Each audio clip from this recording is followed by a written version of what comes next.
Of all of the dismaying and disgusting details of the Harvey Weinstein saga, none is more depressing than this. It has so few heroes.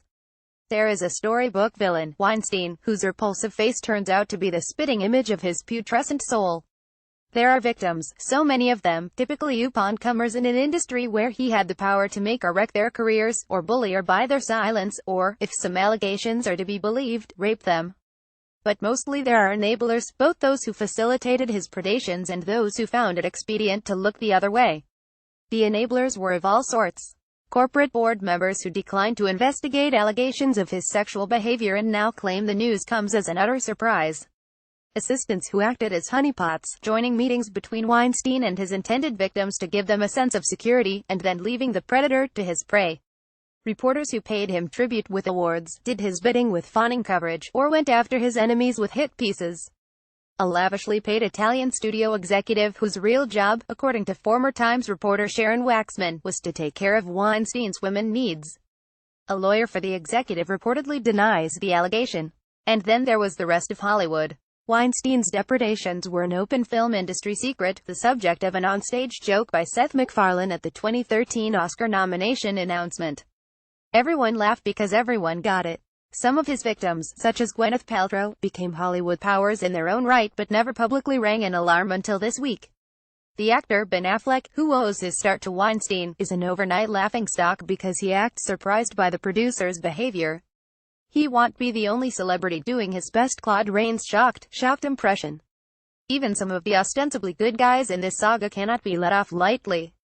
In The New Yorker, Ronan Farrow reports that Erwin Ryder, a top Weinstein co-executive, sought to console one of the office assistants harassed by Weinstein by saying the mistreatment of women was a long-standing company issue and that if you were my daughter he would not have made out so well.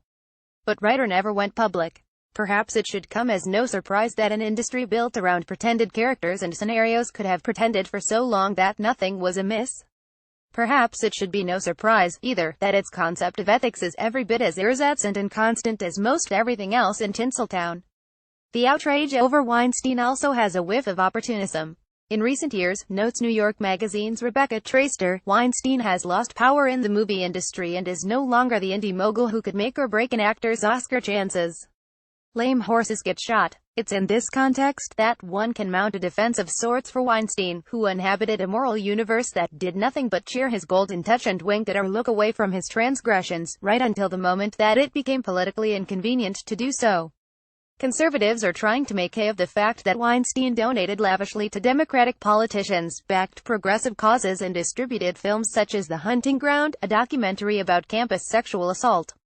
But the important truth about Weinstein isn't his moral hypocrisy in movies as in politics. Hypocrisy isn't just an accepted fact of life but also an essential part of the job.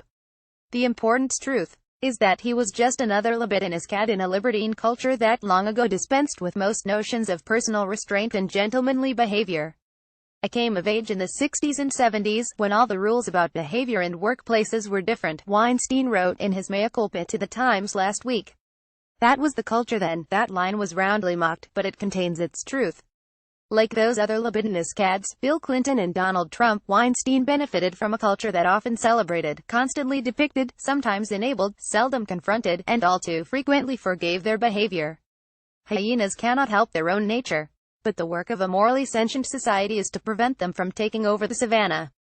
Our society, by contrast, festooned Weinstein with honors, endowed him with riches, and enabled him to feast on his victims without serious consequence for the better part of 30 years.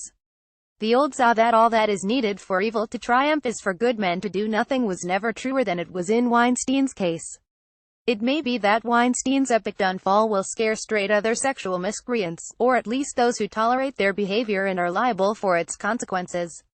Don't count on it. Our belated indictment of him now does too much to acquit his many accomplices, and too little to transform a culture that never gave him a reason to change. Copyright 2017 New York Times News Service.